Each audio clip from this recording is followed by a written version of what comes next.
2025 সালের সেপ্টেম্বরে জেনজির গণ অভ্যুত্থানের মুখে সরকারের পতন ঘটে।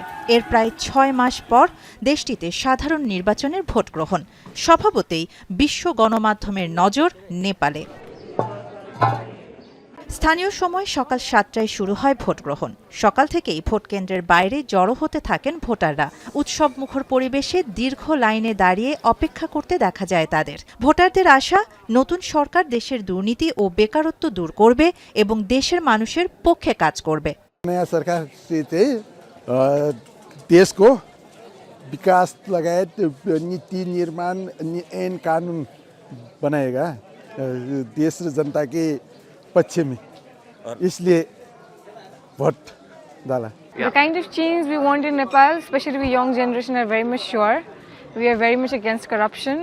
We are very much for us, for the people, the working class.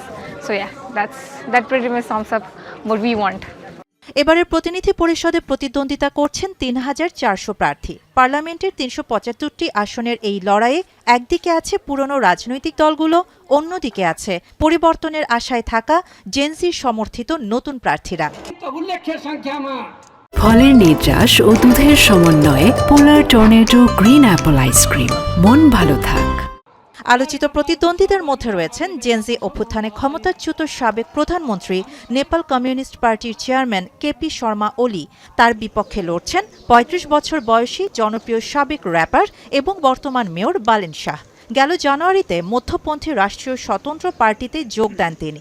এছাড়াও শক্ত অবস্থানে আছেন নেপালি কংগ্রেসের প্রার্থী গগন থাপা। মাওবাদী নেতা পুষ্পকমল দহল নির্বাচনে বড় প্রভাব রাখছেন।